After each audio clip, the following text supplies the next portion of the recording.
Imagine your child's developing brain is this massive, incredibly complex symphony orchestra. Right. You've got billions of neurons, which are, the musicians.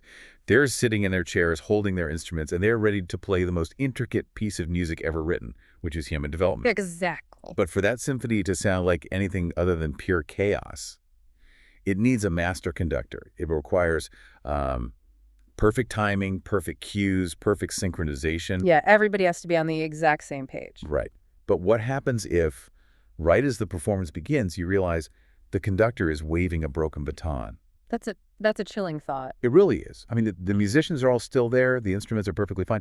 But that critical communication, the synchronization of the music, it's fundamentally out of sync. Yeah, that orchestra analogy, it captures the reality of this condition perfectly. Because we aren't talking about a structural absence of the brain itself. Right, the parts are there. Exactly. We are talking about a profound disruption in how those components communicate and how they mature over time. And that resulting dissonance, it affects every single system in the body. Which brings us to our mission for today's deep dive. We are welcoming you, our listener, our crucial third person sitting right here at the table with us today. We're so glad you're here. And we know exactly who is pulling up a chair today. Many of you tuning in are parents, caregivers, family members of children who have been diagnosed with PURA syndrome. Yeah, you're the ones living this reality every single day. You are. You're the ones translating the world for your children. We see the weight of that, and we see the immense dedication it requires. And we want to acknowledge right up front that, your lived experience is often far ahead of the clinical literature. Oh, without a doubt. Rare disease parents are, by necessity, pioneer researchers. You really are. You absolutely are. So while this deep dive is going to cover the comprehensive clinical landscape of the condition, we're going to break down the genetics of chromosome 5, the intense neonatal period, and the specific medical management guidelines for things like anesthesia. Right, all the heavy clinical stuff. Yeah, but we're also charting a very specific dedicated course today. We're putting a massive magnifying glass on sensory processing. Which is so crucial. It is. We're going to explore the physiological mechanisms behind pathological startle responses, decode the difference between sensory seeking and sensory avoidance, and outline actionable strategies for creating a calm, supportive environment for kids who just, process the physical world in a fundamentally different way. Because understanding the biological why behind those sensory responses, that's the foundation of building that environment. You have to know the why. Right. You cannot effectively modify a child's surroundings until you understand how their nervous system is filtering or, failing to filter the stimuli around them. Exactly. And to construct that understanding today, we've assembled a massive stack of medical and scientific sources. A really comprehensive stack. Yeah, we're looking at clinical characteristic guides, medical journal case reports. There's a really insightful one from Frontiers in Pediatrics, and another groundbreaking report in the journal Genes regarding metabolic dietary interventions. We also have the highly specific surgical protocols from the orphan anesthesia guidelines. Plus the indispensable, just incredibly grounded resources provided by the PURA Syndrome Foundation and the patient registries at rarechromo.org. So we have a lot of ground to cover. We do.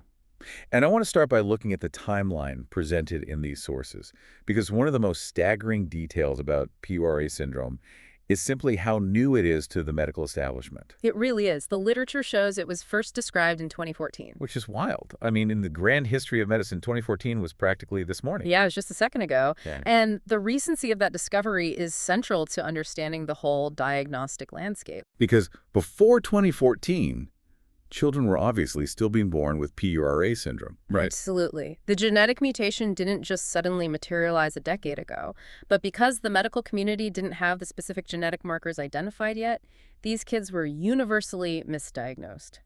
What were they usually diagnosed with? Well, the clinical literature notes that many older patients were given broad, descriptive labels.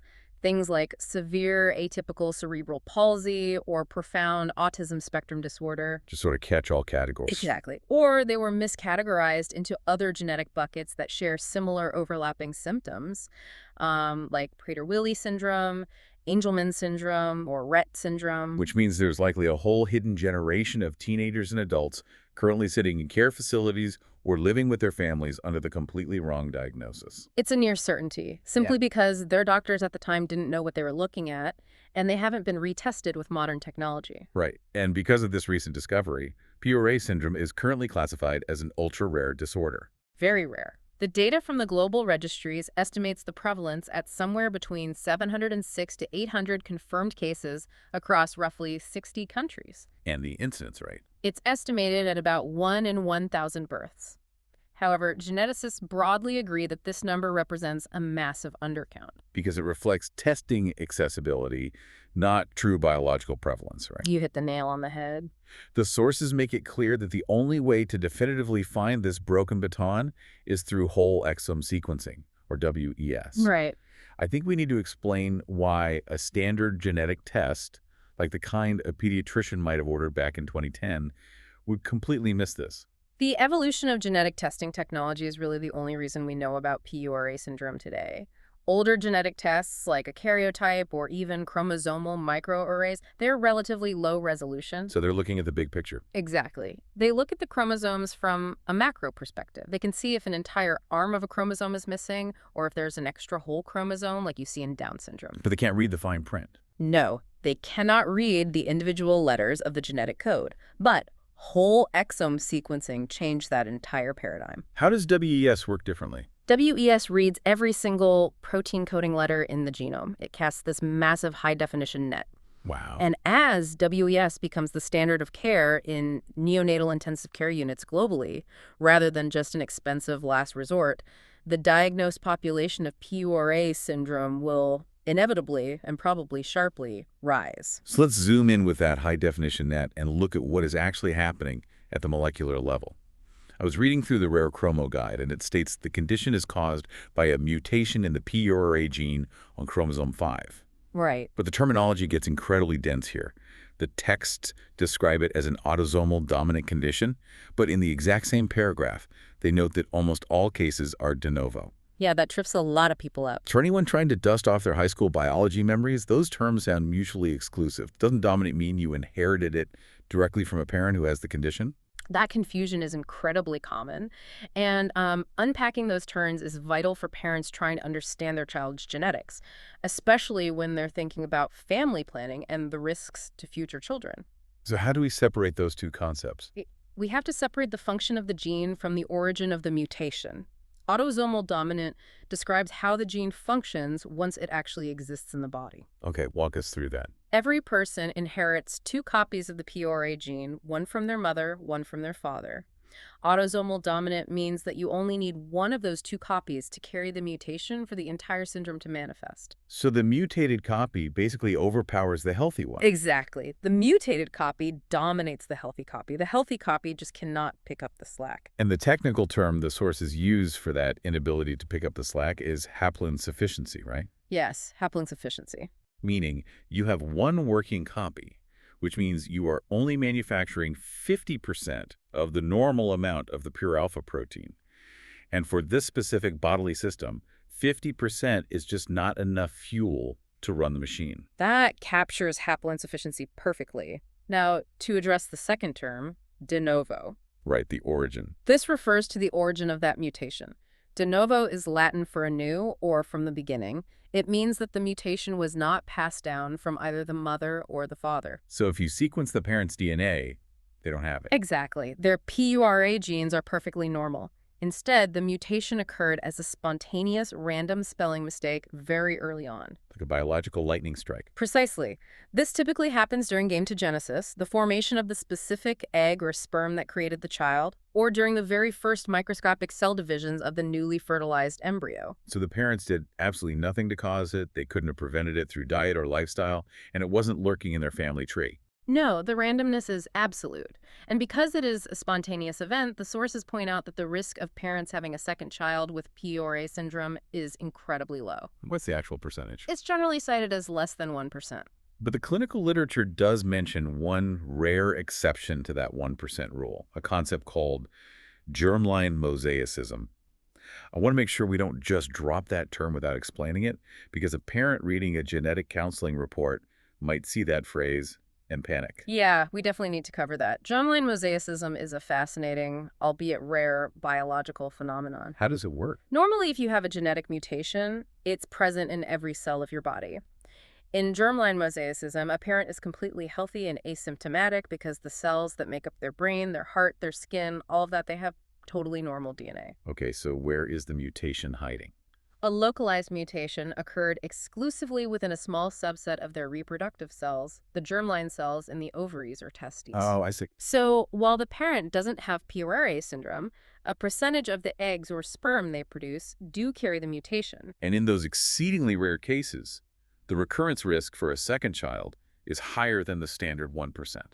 Right. And this is why genetic counselors often still recommend prenatal testing for future pregnancies, purely out of an abundance of caution, even when the parental blood tests come back clear.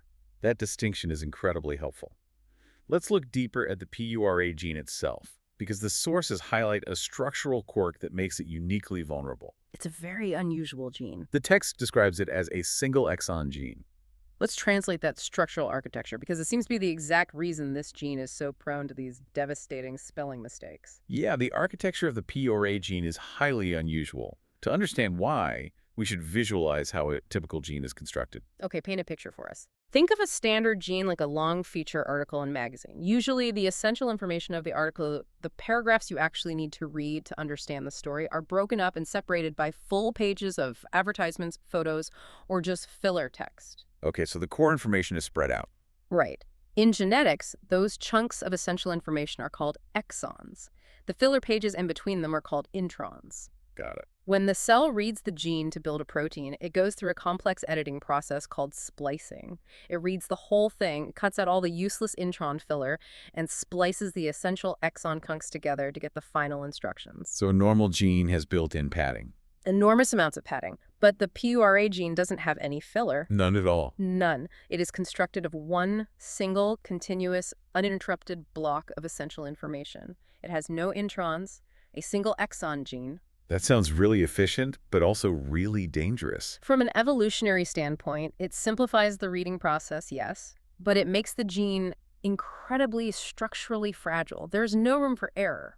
Because if a mistake happens, If a spontaneous mutation, a deleted letter, or an extra letter happens to land in a typical gene, there's a decent chance it lands in an intron, the filler space, and it just gets edited out with no consequence. but in the PURA gene, every single letter is critical. Exactly. If a lightning strike hits the PURA gene, it is guaranteed to hit the essential blueprint. And what exactly is that blueprint building? The output of this gene is the pure alpha protein.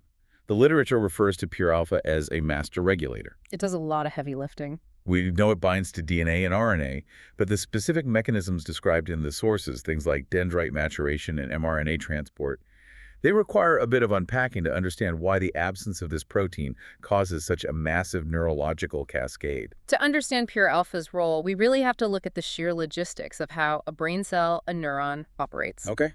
A neuron is not shaped like a simple round ball. It looks more like a massive ancient oak tree. With the trunk and the branches. Yes. You have the main cell body, which is the trunk. Reaching out from that trunk are long, complex branching structures called dendrites and axons. These branches reach out across microscopic gaps to connect with other neurons, forming synapses. And those connections are the whole basis of brain function. Those synaptic connections are literally the physical basis of human thought, movement, memory, and sensory processing. The connections are how the orchestra communicates. Precisely. Now, as a child grows, those branches need to mature. They need to physically grow longer, form new connections, adapt. Right. To do that, the distant branches constantly need new building materials, new proteins. But the factory that manufactures those proteins is located all the way back in the main cell body. Back in the trunk. Back in the trunk. The instructions for the building materials, the messenger RNA or mRNA, have to be physically transported from the factory in the trunk all the way down the branches to the exact localized spot where the new synapse is forming. And if I'm interpreting the cellular biology correctly, pure alpha is the delivery truck carrying those instructions down the branches. It is the delivery truck, the driver, and the logistics manager all rolled into one. Wow. Pure alpha physically binds to the mRNA instructions, packages them into transport granules, and navigates them along the cellular highways and microtubules down into the hippocampal dendrites. And then it drops them off. Once it arrives at the translation site, it releases the instructions so the local proteins can be synthesized right there on demand. This local synthesis is the mechanism underlying synaptic plasticity. It's how the brain learns and adapts. The implications of that are staggering. I mean, if you have haploid insufficiency, if you're missing 50% of your pure alpha protein, you don't just have a few missed connections. No, it's much worse. Half of your delivery trucks have been permanently pulled off the road. The branches of the neurons cannot receive the instructions they need to mature. The physical infrastructure of learning and memory is fundamentally starved of materials. It's a logistical collapse at the cellular level. Furthermore, the sources emphasize that pure alpha is an absolute requirement for the proliferation of oligodendrocytes. Remind us what those are. Those are the specific cells in the brain responsible for manufacturing myelin. Myelin is the fatty, white substance that wraps around the axons of the nerves. Like insulation. It serves the exact same purpose as the thick rubber insulation wrapped around a high-voltage electrical copper wire. It ensures that the electrical impulse travels instantly from point A to point B without short-circuiting or leaking out into the surrounding tissue. So without enough pure alpha, the brain is trying to operate a highly complex electrical grid using frayed, uninsulated wires. The signals are leaking everywhere. The timing is chaotic. The orchestra is just completely out of sync. The clinical literature details that the severity of this uninsulated chaos can depend somewhat on the specific nature of the genetic mutation. Right, because not all mutations are exactly the same. The sources highlight a mutational hotspot, the most frequently observed spelling mistake, known as the P233del variant. That's a mouthful. What does it actually mean? In this specific case, just one single amino acid, a phenylalanine residue, is deleted from the protein sequence. Just one microscopic piece missing out of hundreds. But location is everything. That specific missing piece physically distorts the three-dimensional folding of the pure alpha protein. Oh, so it changes its shape. Exactly. The delivery truck is built, but its cargo bay is permanently welded shut. The protein physically cannot bind to the nucleic acids, rendering it totally useless. And how does that compare to the other type of mutation? Well, the sources contrast this with the 5q31.3 microdeletions. In these cases, a literal physical chunk of the chromosome has been erased. So it takes the entire PURA gene away. Yes, but it also wipes out several neighboring genes in the process. The data shows that children with these larger microdeletions tend to present with a much more severe, complex clinical picture because their bodies are battling the haploinsufficiency of multiple different genes simultaneously. That molecular chaos, the uninsulated wires and the stalled delivery trucks, it doesn't wait to reveal itself. No, it happens immediately. It manifests the very second the child enters the world. Let's transition from the microscopic DNA sequence to the harsh fluorescent lights of the delivery room. What does this genetic misprint look like in real time on day one? The clinical literature universally refers to this as the neonatal crisis. Neonatal crisis. The presentation of PURA syndrome almost always demands immediate intervention in the neonatal intensive care unit, the NICU. Clinicians are presented with a highly specific, highly terrifying classic triad of symptoms. That's a triad. Severe hypotonia, profound respiratory insufficiency, and significant feeding difficulties. I want to break each of those three pillars down meticulously, starting with severe hypotonia.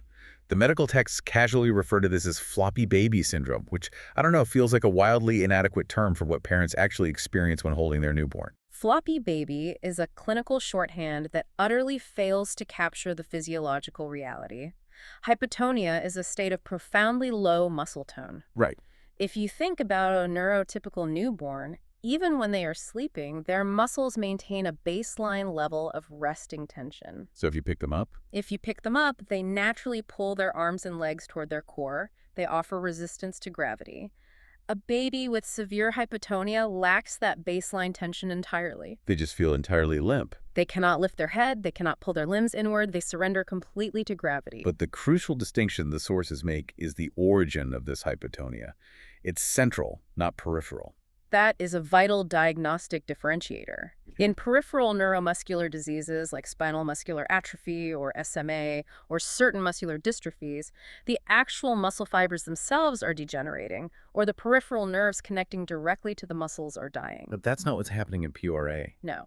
In PURA syndrome, the muscle tissue is perfectly healthy. The peripheral nerves are intact. The failure is entirely central. Meaning it's coming from the brain.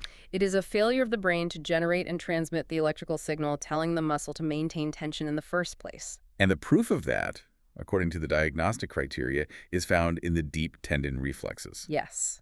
A doctor examining a hypertonic infant in the NICU will use a reflex hammer to tap the knee or the ankle. What are they looking for? If the baby has a peripheral disease like SMA, there is no reflex. The pathway is dead. But in an infant with PURA syndrome, the deep tendon reflexes are generally preserved and sometimes even exaggerated. The leg kicks. Why does it kick if they're hypotonic? Because a deep tendon reflex is a closed loop that only travels to the spinal cord and back. It bypasses the brain completely. Oh, wow. So the fact that the reflex works proves the peripheral hardware is functioning. The issue is strictly with the central command center. As terrifying as hypotonia is, the second pillar of the neonatal triad is an immediate minute-to-minute threat to life, respiratory distress. The statistics in the sources show that over 50% of these infants experience severe sleep apnea. Yes, it's very common. But we are looking at a mechanical failure combined with a neurological failure, correct? It's a dual-front respiratory crisis. On the mechanical front, they suffer from severe obstructive sleep apnea. Because the hypotonia affects every muscle, including the soft tissue in the throat and the upper airway, those tissues become excessively lax. So when they sleep. When the infant falls asleep and the body relaxes further, the weight of the tissue physically collapses the airway. The mechanical tube is blocked. But the secondary issue, the central apnea, seems far more insidious. Central apnea is a failure of the autonomic nervous system. The brainstem simply forgets to send the electrical impulse down the phrenic nerve to tell the diaphragm to contract. So they aren't choking on blocked tissue, they just stop trying. The infant doesn't struggle against a blocked airway, they simply stop trying to breathe altogether. Furthermore, they suffer from chronic hypoventilation. What does that mean practically? Even when they are breathing, the respiratory drive is so weak and shallow that they fail to exchange enough oxygen and carbon dioxide. And that leads to dangerous chemical imbalances in the blood. Which flows directly into the third pillar of the crisis, feeding difficulties. Dysphagia, or the impairment of swallowing, is listed as practically ubiquitous, affecting over 80% of newborns with PURA. If you analyze the biomechanics of a newborn feeding, the suck-swallow-breathe cycle is arguably the most complex, highly synchronized physical task a human being performs. It's incredible when you break it down. It requires the instantaneous coordination of the lips, jaw, tongue, soft palate, pharynx, and larynx, all while perfectly timing the opening and closing of the airway to prevent fluid from entering the lungs. And a baby with PURA just can't coordinate that. A baby with central hypotonia and delayed nerve conduction simply cannot orchestrate that sequence. The timing is fundamentally chaotic. The result being that when they attempt to swallow, milk or formula slips past the vocal cords and falls directly into the lungs, causing aspiration pneumonia. Which is incredibly dangerous. The sources indicate that to survive this, the vast majority of these infants require immediate artificial nutrition. Bypassing the swallow mechanism entirely via a nasogastric or NG tube down the nose or a surgically implanted G tube directly into the stomach. It's a necessary intervention for survival. And if we step back and look at this entire triad, the hypotonia, the apnea, the dysphagia, a profound anatomical pattern emerges. They all point to the same place, don't they? All of these failures localize to one specific region of the central nervous system, the brainstem. The brainstem is the primitive control center sitting at the base of the skull. It controls the drive to breathe, the coordination of swallowing, and the baseline regulation of muscle tone. So the lack of PUR-alpha hits the brainstem the hardest? The molecular research indicates that the PUR-alpha protein is highly expressed in the brainstem during early embryonic development. So yes, the lack of that protein hits this primitive control center the hardest. That brainstem dysfunction also explains some of the other autonomic failures detailed in the literature. Families frequently report severe temperature instability. Yes, the autonomic failures are widespread. The infants will become hypothermic, their core temperature dropping dangerously low for no environmental reason.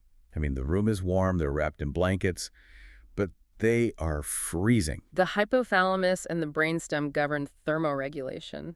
The internal thermostat is miscalibrated. And what about sleep? The same autonomic dysfunction causes hypersomnolence or pathological sleepiness.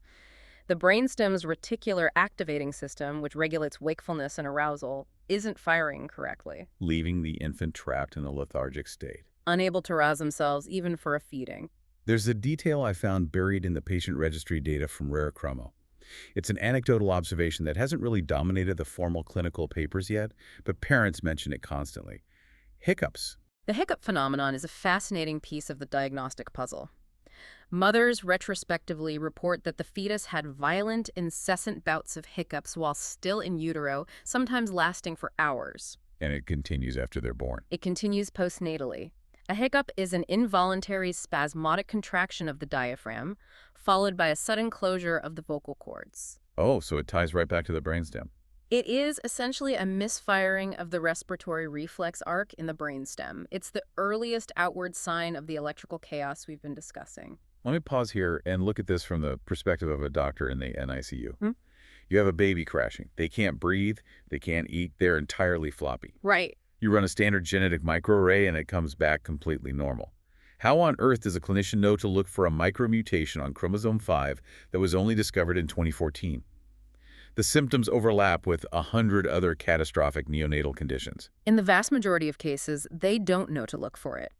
And this ignorance initiates what the rare disease community calls the diagnostic odyssey. Which is just grueling. It's a traumatizing journey for families. They spend months or years bouncing between neurologists, geneticists, muscular specialists.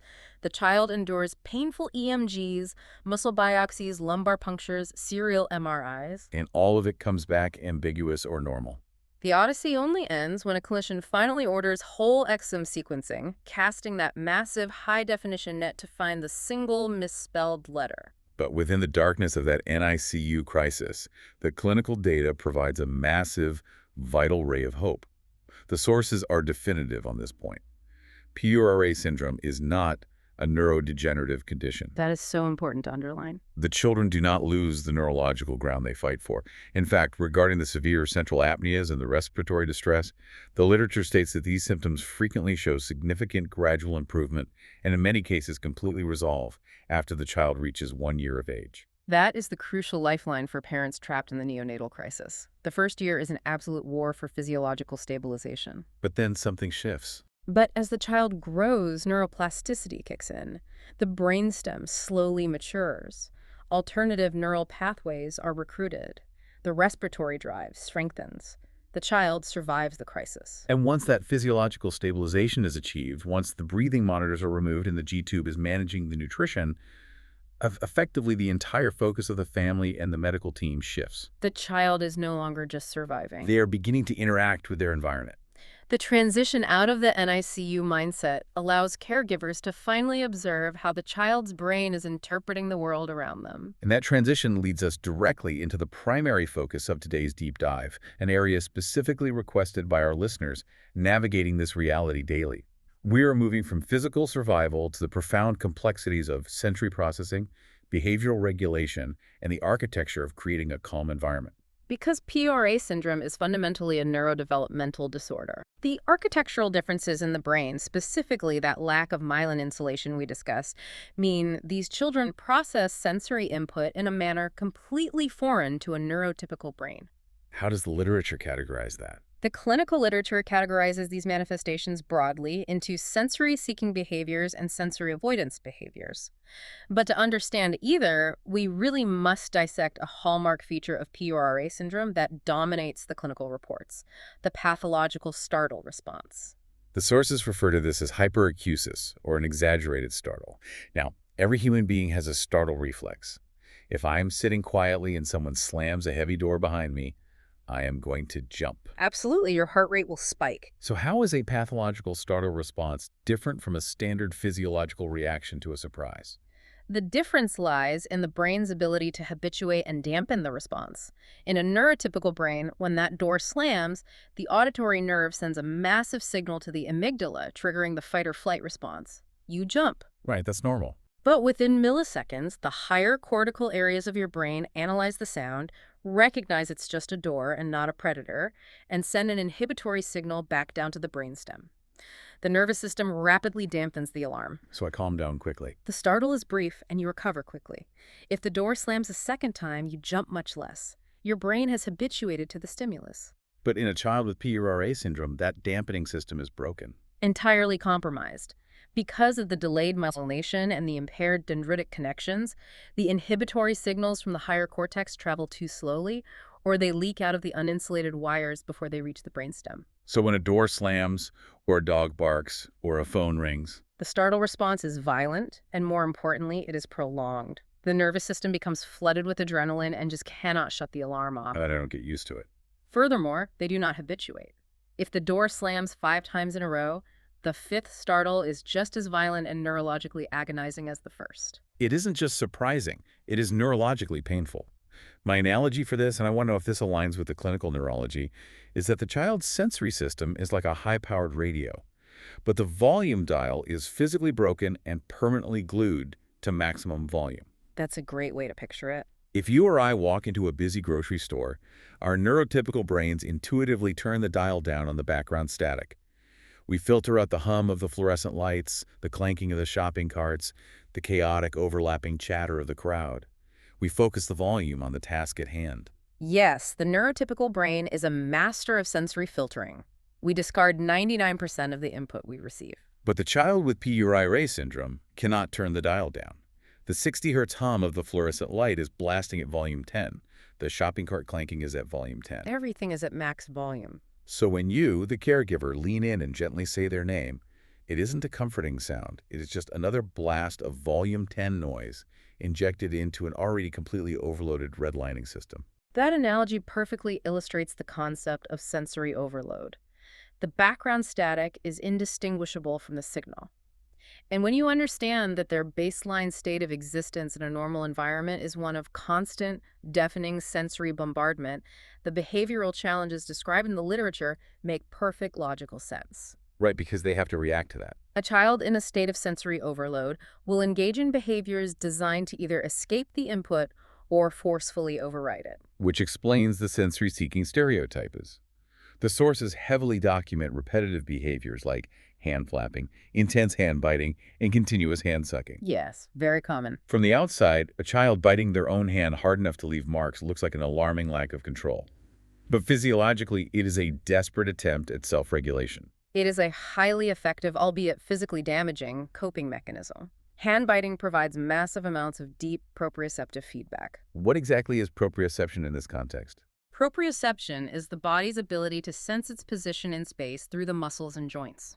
When the auditory and visual systems are completely overwhelmed by the chaotic static of the room, the child bites their hand to generate a highly intense, localized, predictable physical sensation. So it grounds them. The pain and pressure of the bite act as an anchor.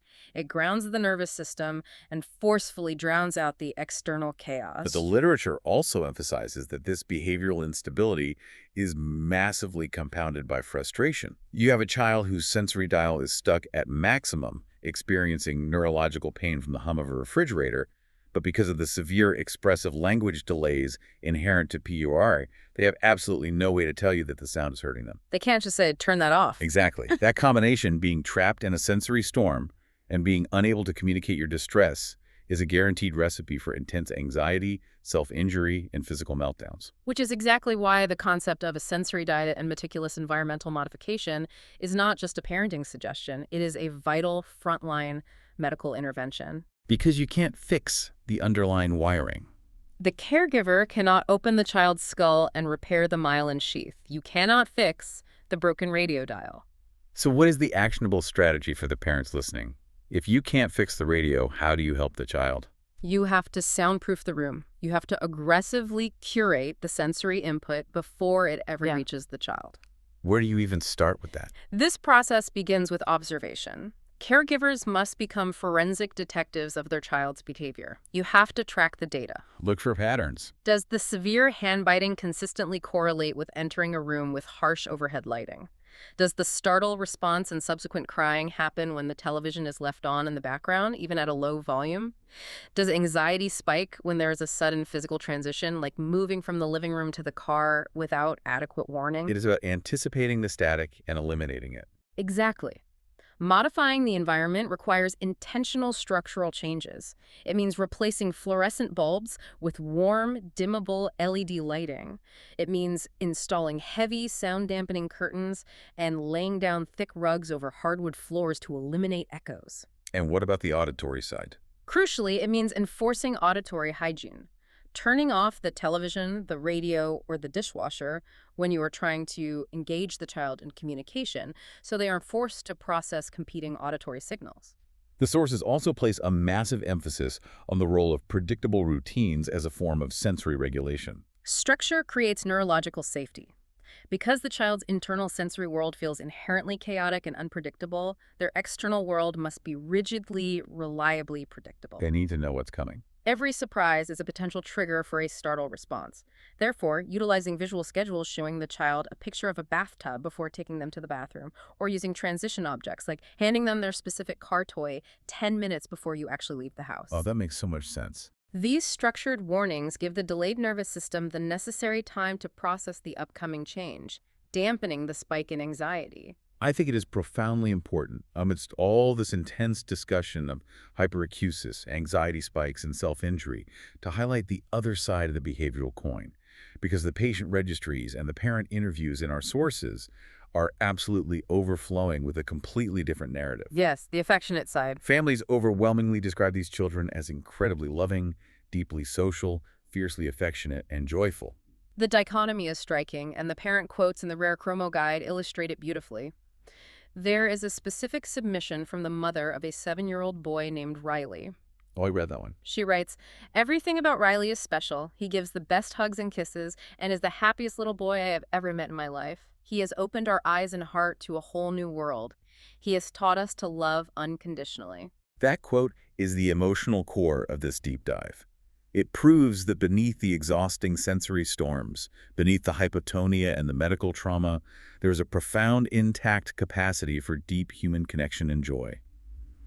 The child is in there. The child is absolutely in there. But protecting that joy, allowing that affectionate personality to emerge, requires immense vigilance from the caregivers. Constant vigilance. Because while regulating the external environment with rugs and dim lights is crucial for mitigating behavioral startle responses, caregivers must also navigate internal neurological storms that no amount of soundproofing can stop. And that reality forces a sobering structural transition in our discussion. We have to pivot from the external sensory overloads that trigger a reflex to the internal structural misfires of the brain. We must talk about epilepsy. Epilepsy represents one of the most significant ongoing clinical hurdles in PURA syndrome. The epidemiological data indicates that over 50% of individuals with the syndrome will develop a seizure disorder. And unlike the NICU symptoms, this shows up later. Right. Unlike the hypotonia and the apneas, which present on day 1, the onset of epilepsy is typically delayed. The electrical storms usually begin brewing between the ages of 2 and 5 years old, though the literature notes outliers on both ends of that spectrum. And the sources clarify that we aren't just talking about one uniform type of seizure. The presentation is wildly heterogeneous. The seizure semiology is vast. Many patients experience their first clinical signs as myoclonic jerks. What do those look like? These are sudden, lightning-fast, involuntary twitches of a muscle or a group of muscles. A parent might observe the child's arms violently jerk upward or their head suddenly drop forward, lasting only a fraction of a second. Now wait, a sudden violent jerk of the arms or head sounds practically identical to the pathological startle response we just spent 20 minutes analyzing. If a dog barks and the child's arms fly up, how does a parent, or even a trained neurologist, know if they just witnessed a sensory startle reflex or an actual epileptic seizure? That is one of the most complex differential diagnoses in the management of PURA syndrome. You cannot definitively tell the difference with the naked eye. Really? Because they look identical. A startle response is a reflex mediated by the brainstem. It does not involve an abnormal electrical discharge in the cerebral cortex. A myoclonic jerk is a true seizure. It is caused by a sudden abnormal electrical storm short-circuiting the brain's surface. So how do you confirm it? To differentiate the two, the child must undergo specialized prolonged monitoring using serial video EEGs. So they adhere the electrodes to the child's scalp to read the brainwaves and record them on video simultaneously. Correct. The epileptologist meticulously reviews the tape. They watch the physical jerk on the video monitor, and then they look at the exact corresponding millisecond on the EEG trace. And if they match up? If the brainwaves show a massive spike in wave discharge at the exact moment of the jerk, it is epilepsy. If the brainwaves remain relatively stable during the physical jerk, it is an exaggerated startle reflex. And why is that distinction so crucial? Identifying the origin is critical because you cannot treat a brainstem startle reflex with anti-seizure medication. And unfortunately, the literature shows that the epilepsy in PURA syndrome rarely remains confined to simple myoclonic jerks. It frequently evolves. It often progresses into generalized tonic-clonic seizures. Those are the convulsive seizures involving full-body stiffening, followed by rhythmic jerking and loss of consciousness. What about absent seizures? They may also develop absence seizures, characterized by sudden behavioral arrest, where the child simply stares blankly into space, unresponsive for 10 or 20 seconds, as the electrical storm temporarily wipes out their conscious awareness. The clinical texts also highlight a particularly devastating progression, the evolution into Lennox-Gastaut syndrome. Lennox-Gastaut syndrome, or LGS, is a severe, highly aggressive form of epileptic encephalopathy. When a child transitions into LGS, they begin experiencing multiple different types of seizures, often dozens or hundreds of times a day. That sounds unimaginably difficult. Their EEG background pattern becomes chronically chaotic, displaying what neurologists call a slow spike and wave pattern, even when they aren't actively convulsing. The constant electrical bombardment severely impairs cognitive development and leads to behavioral regression. Which brings us to the most daunting clinical challenge noted in the sources. PRA-related epilepsy is overwhelmingly classified as refractory or drug-resistant. A standard frontline dose of Keppra is rarely sufficient. Achieving complete seizure freedom in these patients is exceptionally rare. Neurologists are often forced to prescribe complex polytherapy, a cocktail of 3 or 4 different potent anti-epileptic drugs trying to suppress the storms. But every extra drug adds more side effects. Exactly. Every additional drug brings compounding side effects, profound sedation, liver toxicity, and behavioral changes. Furthermore, because the underlying cause is a genetic mutation affecting every single neuron globally, surgical interventions like focal resections are impossible. You can't just cut out the problem area. You cannot cut out the bad piece of tissue when the entire orchestra is lacking the conductor. When the pharmaceutical options are exhausted, the medical teams have to look for alternative pathways. And I want to spotlight a truly fascinating case study from our source stack. It was published in the journal Genes, authored by Falsaprilla and colleagues. That's a great study. It details the treatment of an 11-year-old patient with a confirmed de novo frame shift mutation in the PURA gene. This patient was suffering from drug-resistant epilepsy, but they were also battling another severely debilitating symptom, profound cellular. Cellular is the medical term for excessive, uncontrollable drooling.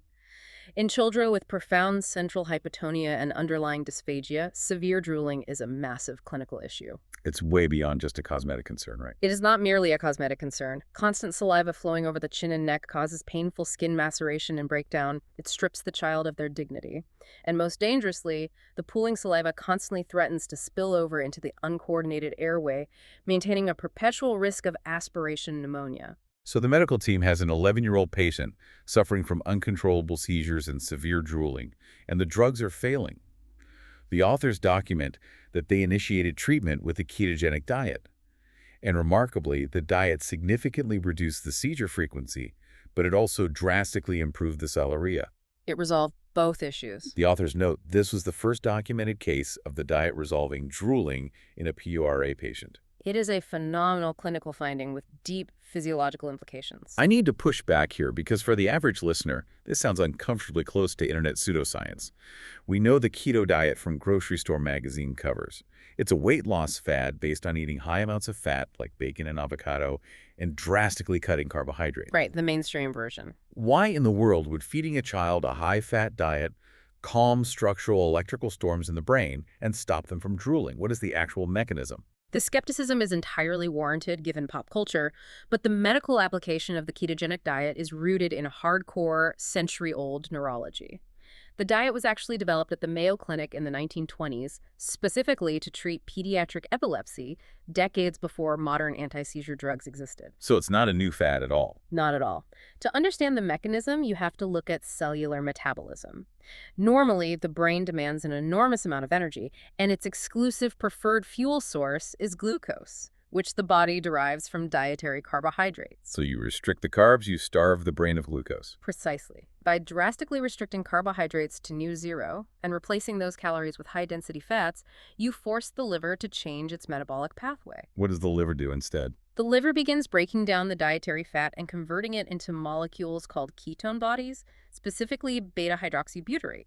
These ketones cross the blood-brain barrier and serve as an alternative, highly efficient fuel source for the neurons. Okay, so we've swapped the fuel in the tank. But why does ketone fuel stop a seizure? The precise cellular mechanisms are incredibly complex, but neurologists believe that metabolizing ketones fundamentally alters the chemical environment of the brain. The ketogenic state increases the brain's synthesis of GABA. Gamma-aminobutyric acid, right? Yes, GABA is the primary inhibitory neurotransmitter in the central nervous system. Its entire job is to pump the brakes. Oh, I see.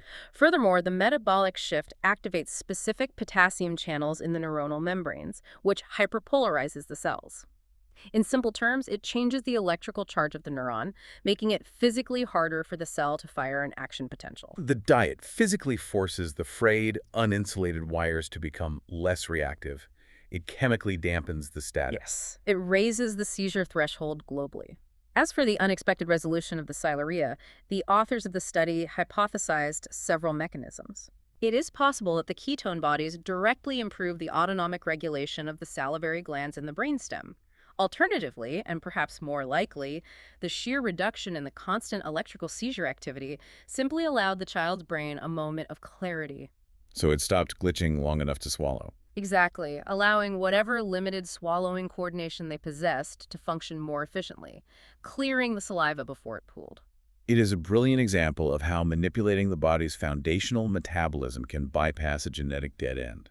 And it perfectly illustrates our next crucial transition. The lack of the pure alpha protein originates in the DNA. It devastates the brain, but the brain controls everything. It controls every other system. Therefore, PURA syndrome affects almost every other organ system in the body. We have to expand our view to the multidisciplinary care required to manage this condition. The multi-system involvement is immense. Managing PURA syndrome requires an entire roster of specialists coordinating care across communication, orthopedics, gastroenterology, and endocrinology. Let's start with communication, because I believe this is the most emotionally profound challenge the syndrome presents. The clinical data is stark. The vast majority of individuals with PURA syndrome are entirely non-speaking. Yes, that is the reality. Some individuals might develop the ability to articulate a few single words or perhaps short, highly practiced phrases, but the majority will never verbally speak. That is the statistical reality of the expressive language deficit. However, there is a massive defining clinical caveat that every caregiver and therapist must understand. A discrepancy in the language skills, right? A hallmark characteristic of PURA syndrome is a profound, agonizing discrepancy between receptive language and expressive language. Let's clearly define that discrepancy. Receptive language is what the brain comprehends. Expressive language is what the brain can physically produce. Parents and specialized speech-language pathologists repeatedly document that these children possess excellent receptive language skills. So they understand everything going on. They understand far, far more than they can articulate. They can follow complex, multi-step commands. They understand nuances in tone. They comprehend humor. They get the joke. The cognitive understanding is absolutely present. The analogy that constantly surfaces when I read these accounts is that the child is trapped inside a soundproof glass box. They are sitting inside looking out. They can see you perfectly. They can hear every word you say, and they understand all of it. It's a very apt metaphor. But when they try to reply, when they try to command their vocal cords, lips, and tongue to perform the incredibly complex motor planning required to generate speech, the neurological signal fails. And even if they yell, the glass blocks the sound. No one hears them. The sheer terrifying frustration of that existence must be unimaginable. Which loops our discussion right back to the behavioral challenges. If you are trapped in that soundproof glass box and you are experiencing severe gastrointestinal pain, or you are terrified by a sensory trigger and your caregiver is smiling and asking what's wrong, your only available recourse to convey the magnitude of your distress is to bang your fists against the glass. So the behavior is the only outlet. That manifests outwardly as explosive behavioral instability, aggression, or self-injury. The behavior is the communication. So the fundamental goal of the speech therapist is not necessarily to force the child to speak verbally. The goal is to break the glass. Exactly. You provide them with a tool that bypasses the broken expressive motor pathways. You utilize AAC, augmentative and alternative communication. The literature states that early intervention is key here. Early aggressive intervention with speech therapists who specialize specifically in AAC is absolutely critical for cognitive development and behavioral stabilization. And AAC isn't just handing a child an iPad. The sources detail a vast spectrum of tools that must be meticulously matched to the child's specific motor capabilities. The intervention must be tailored. It often begins with low-tech, localized physical strategies. Because their gross motor skills might be slightly better preserved than the fine motor skills required for speech, therapists teach manual signs or simplified gestures. Like using keyword sign. Right.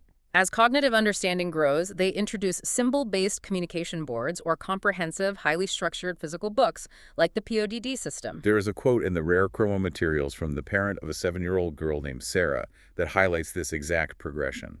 The parent writes, "Sarah has great receptive language skills, but has been unable to say more than the occasional word. With therapists, she is now learning to express herself using a POD communication book and an electronic communication device. She loves to use these devices." It unlocks their personality. But for many children with PURA syndrome, the central hypotonia is so profound that they lack the physical hand-eye coordination or muscle strength to accurately point to a symbol in a book or press a button on a tablet. So what's the option for them? For those patients, the technology scales up to advanced eye gaze systems. A specialized computer utilizes infrared sensors to track exactly where the child's pupils are looking on the screen. That's amazing. The child can select words, build complex sentences, and activate a synthesized voice entirely by resting their gaze on a digital icon for a fraction of a second. The technological sledgehammer that shatters the glass box. I want to share one more quote from the registries from the parent of a 14-year-old boy named Aiden, because it acts as a thesis statement for this entire multidisciplinary approach. I remember reading Ada's story. They write, "I have learned from Aiden that being nonverbal is not the same thing as not being able to communicate, and being non-ambulatory does not prevent him from being independently mobile. We've learned new ways of being in the world with Aiden so that he can live life more fully." That perspective is everything.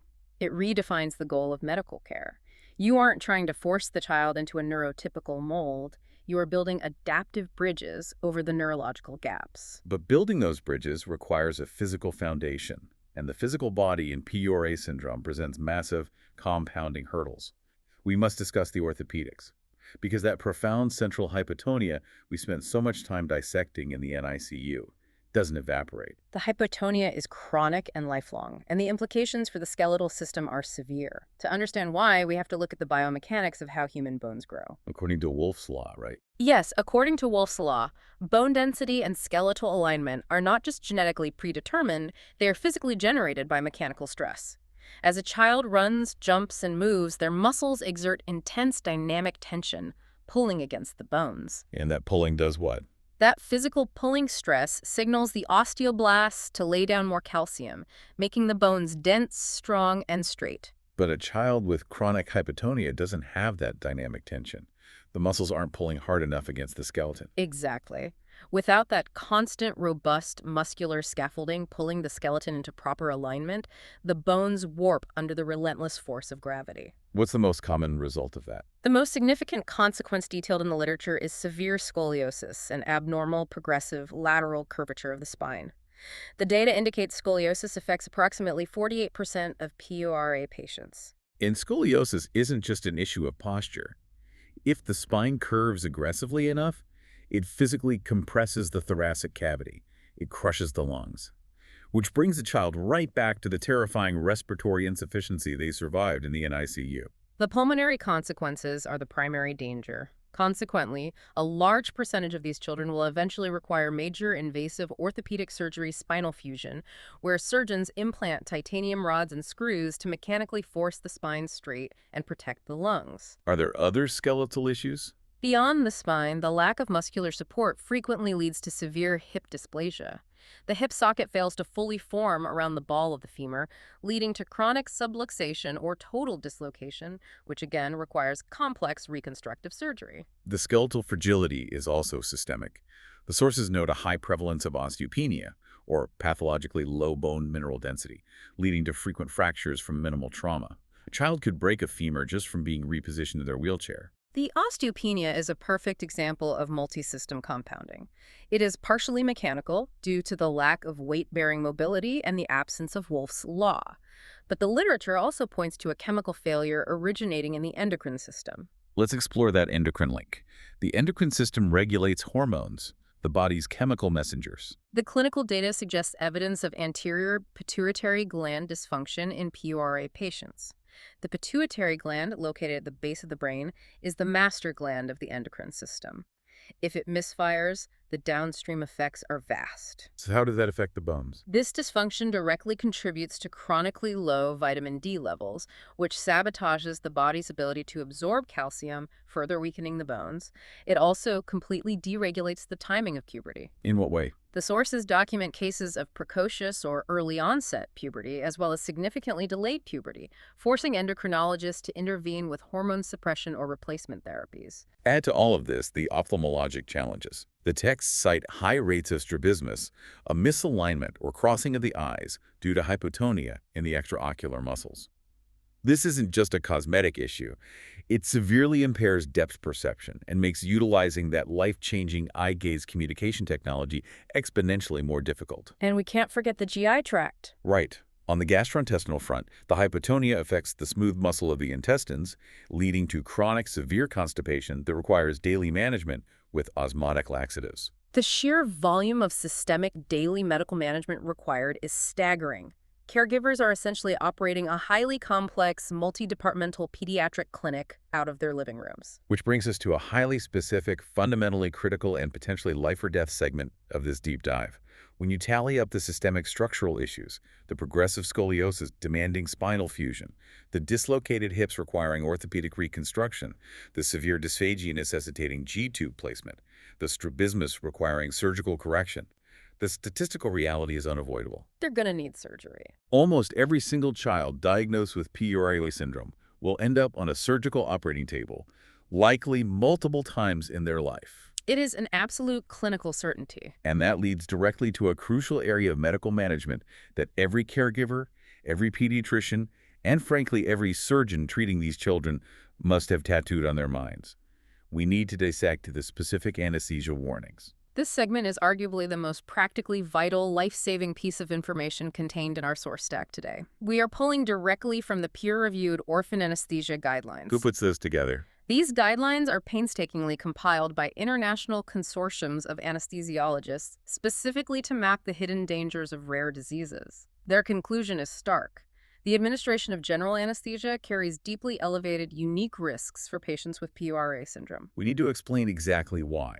What is it about the specific biology of PURA, the lack of that single protein, that makes standard anesthesia so uniquely dangerous? If we synthesize everything we have discussed, the uninsulated nerves, the brainstem dysfunction, the central hypotonia, the danger becomes obvious. Because anesthesia slows everything down.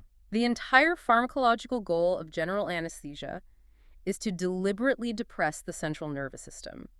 You introduce potent drugs to suppress the brain's electrical activity, block pain receptors, and induce deep unconsciousness.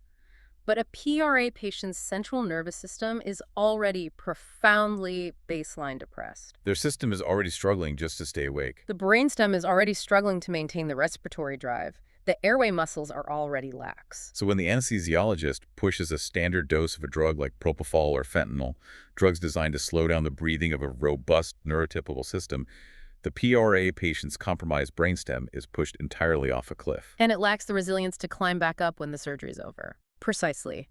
They demonstrate extreme, highly unpredictable sensitivity to central sedative medications. Furthermore, the altered pharmacokinetics in hypotonic patients means they clear the drugs from their system much more slowly. So what do the guidelines actually recommend? The guidelines are explicitly clear on the protocol. The standard calculated weight-based doses of opioids, like fentanyl or morphine, and benzodiazepines, like midazolam, must be preemptively reduced by at least 50%. Cut in half. Yes. Administering a standard dose to a PRA patient could easily precipitate catastrophic, irreversible respiratory failure. Cut the drugs in half. What about managing the physical airway itself?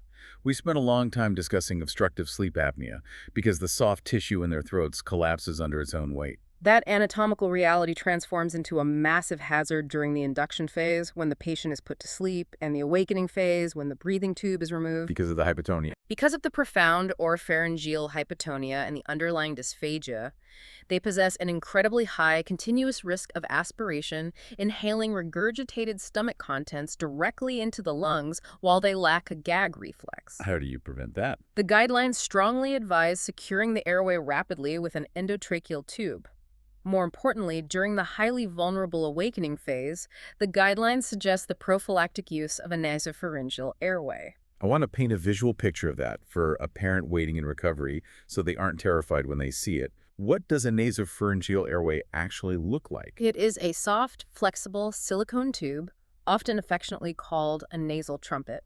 The anesthesiologist gently inserts it through one nostril and it rests in the back of the throat. What does it do? It physically stents the floppy airway open, preventing the tongue and soft palate from collapsing backward and suffocating the child while the sedatives slowly wear off. It looks intimidating, but it is a vital mechanical safeguard.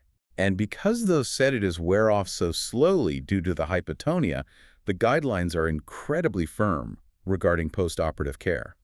The guidelines essentially eliminate the concept of day surgery. Really? You can't just go home the same afternoon. Ambulatory surgery, where a child has a procedure in the morning and is discharged home to their parents that afternoon, is generally considered entirely unsafe for a PURA patient. Wow. What's the protocol then? The guidelines mandate a minimum 24-hour continuous inpatient monitoring period following any procedure requiring general anesthesia. The child must remain on a continuous pulse oximeter and their respiratory rate must be continuously tracked. Just to make sure they don't stop breathing later on. Exactly. The delayed clearance of the anesthetics means a fatal central apnea event could strike 6 or 10 hours after they leave the recovery room, long after a neurotypical child would be awake and drinking apple juice. The guidelines also highlight the vulnerability of their autonomic nervous system during surgery, specifically regarding thermoregulation. The temperature in a standard operating room is notoriously frigid to keep the surgeons comfortable and reduce bacterial growth. But we know these children have a broken brainstem thermostat. They cannot defend their core temperature. The anesthesia paralyzes their ability to shiver, and their basal metabolic rate is already low. So they get hypothermic. Yes. The guidelines mandate aggressive, active warming measures, forced air warming blankets, warmed intravenous fluids from the moment they enter the suite. Without these, the patient will plunge into severe hypothermia, which dangerously delays blood clotting and further prolongs the clearance of the anesthetic drugs. And finally, there is a massive warning regarding the intersection of surgery and epilepsy. Because of the high prevalence of severe refractory seizures, the fasting protocols required for surgery pose a unique threat. Patients must fast before surgery to empty the stomach and reduce the aspiration risk. But a child with PURA cannot simply skip a dose of their anti-epileptic cocktail. That sounds like a recipe for a seizure. The physiological stress of the surgery, combined with missing a dose of medication, is a trigger for a massive, potentially life-threatening seizure event like status epilepticus. How's that managed? The guidelines dictate that all anti-epileptic drugs must be meticulously maintained. If the child cannot swallow them due to fasting, the pharmacy must prepare intravenous equivalents to maintain the necessary blood concentrations throughout the perioperative period. You know, reading through these highly specific, heavily caveated anesthetic guidelines, on one hand, it is objectively terrifying. It highlights how precarious the child's physiological balance really is. But on the other hand, analyzing this data feels profoundly empowering for a caregiver. How so? Where does the empowerment come from? Well, it comes from the reality of rare disease medicine. The statistical odds are incredibly high that the local orthopedic surgeon repairing the hip or the local anesthesiologist assigned to the G-tube placement has absolutely never heard of PURA syndrome. They haven't read the 2014 discovery papers. They don't know the difference between the pure alpha protein and a delivery truck. That is the ultimate exhausting burden of the rare disease parent. They walk into the pre-op clinic, and they are frequently the foremost expert on their child's condition in the entire hospital. Exactly. So if you're a parent sitting in that surgical consult, how do you approach a highly trained, specialized medical professional who might be completely unfamiliar with your child's complex neurobiology, especially when the stakes are quite literally life and death? You advocate with hard, peer-reviewed data. You do not just walk in and say, my child is sensitive to medication. That is subjective. Right, you need the documentation. You utilize the infrastructure built by advocacy groups like the PURA Syndrome Foundation. You print out the specific orphan anesthesia guidelines. You physically hand the attending anesthesiologist the clinical document that explicitly states reduce opioids by 50% and mandate 24-hour post-op monitoring. And that changes the conversation entirely. Providing that clinical documentation allows a parent to advocate confidently, objectively, and collaboratively. It bridges the critical knowledge gap and forces the medical team to adapt their protocols. It quite literally saves the child's life. That is the pure, unadulterated power of organized information. It is the armor that rare disease parents wear into battle. And that profound reality brings us to the end of our journey today. Let's zoom out and summarize the immense ground we've covered, addressing you, our listener, directly. We began by unpacking the foundational genetic blueprint, understanding how a single missing letter, a de novo lightning strike on chromosome 5, disrupts the pur-alpha protein. Pulling the delivery trucks off the road, stripping the myelin insulation. Throwing the brain's orchestra entirely out of sync. We walked through the intense trauma of the neonatal crisis, validating the terror of the central apneas and the feeding tubes, and highlighting the vital hope that the respiratory drive ultimately stabilizes.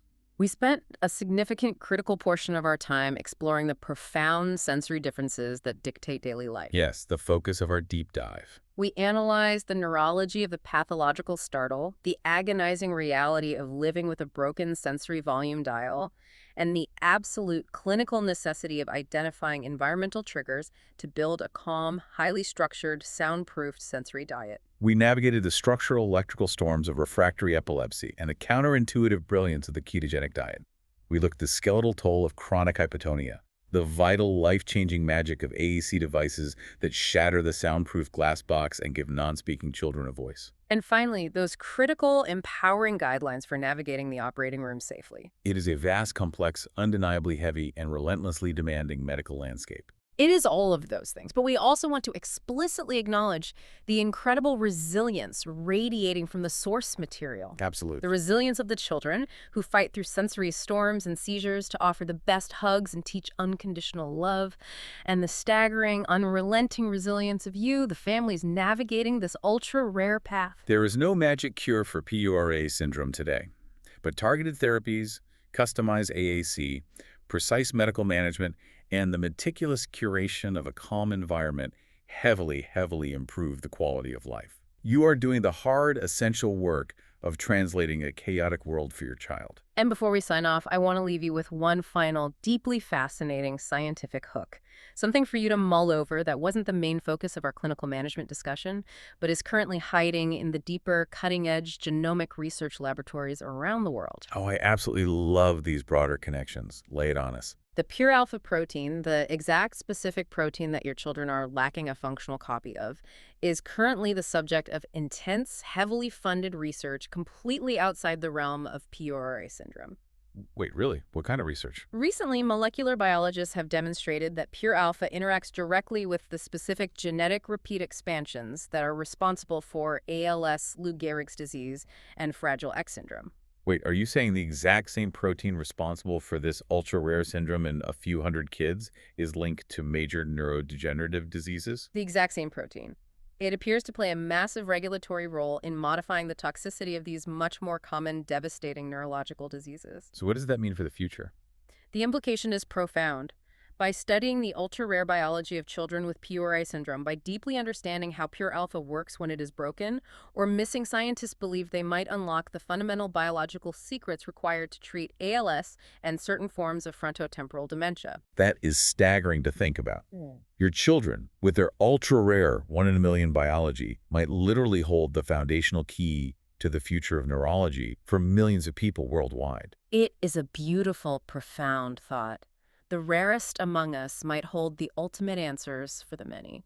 Which brings us right back to what we started at the table. The medical landscape of rare neurodevelopment is not a clean, binary, easily readable X-ray. It is murky, it is muddy, it requires intense navigation. But we navigate it together. But through deep dives like this, through the sharing of complex science and lived stories, the mud begins to settle. The picture becomes clearer. Thank you for sitting at the table with us today, for joining this deep dive. Keep learning, keep soundproofing the room, and keep fiercely advocating for your children. We'll see you next time.